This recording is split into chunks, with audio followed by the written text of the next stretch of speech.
Good afternoon student, this is Sushant sir. WBSSC group C আরো একটি important ক্লাসে চলে আসলাম।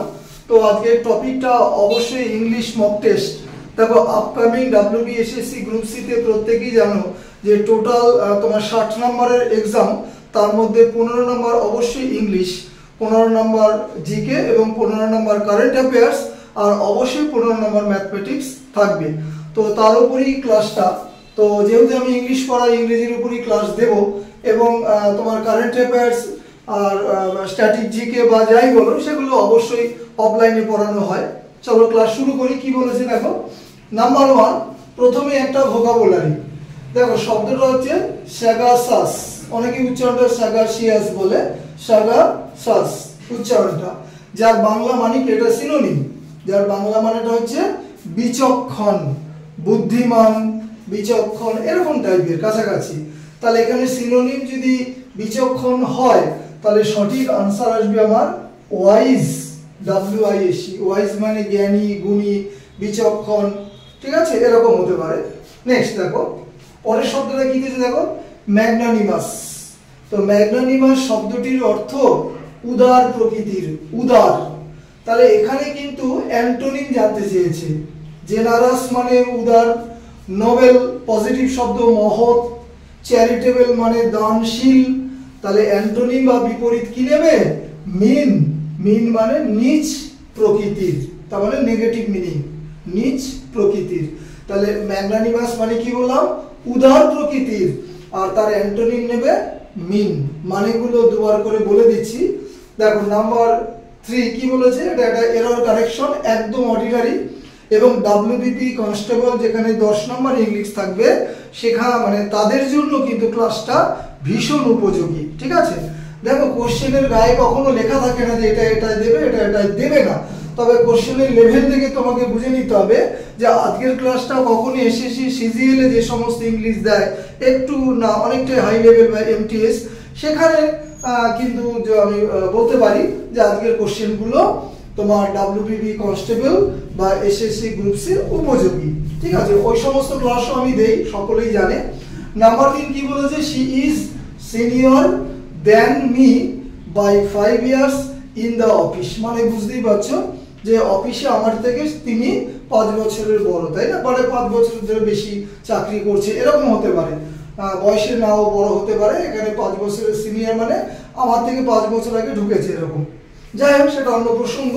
তাহলে দেখো সিনিয়র, জুনিয়র, ইনফেরিয়র, সুপিরিয়র, বা আরো পরিষ্কার করে বললে যে সমস্ত ওয়ার্ডের শেষে আই ও আর থাকবে, আই ও আর, তাহলে যে সমস্ত ওয়ার্ডের শেষে আই ও আর থাকবে সেই সমস্ত শব্দের সাথে প্রেপোজিশন হয় টু, কখনোই দেন হবে না, এখানে কি হবে, টু হবে।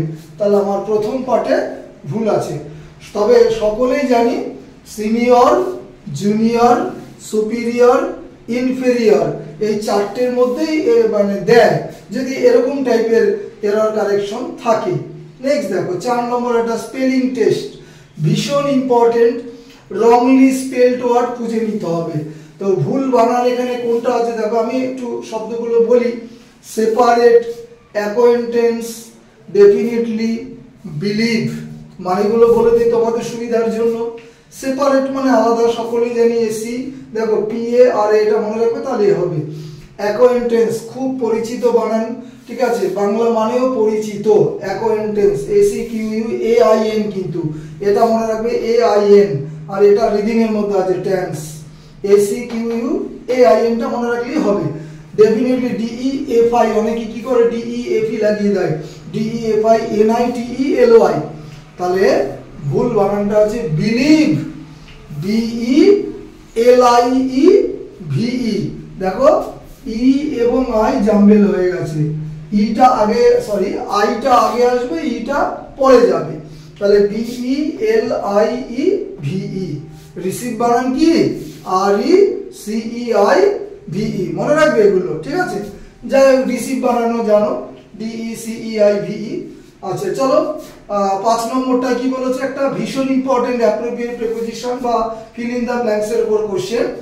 দেখো কি বলেছে, উই স্টাডি ইংলিশ, আমরা ইংরেজি পড়ি, ড্যাশ হিম মানে বুঝে করতে হবে, অর্থাৎ কারোর সাথে তুমি পড়ো বা পড়াশোনা করো, কারোর সাথে তুমি কোনো কাজ করছো, তাই না?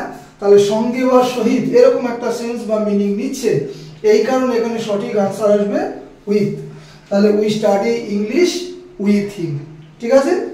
নেক্সট দেখো লাস্ট কোশ্চেনটা, the man robbed me dash my all.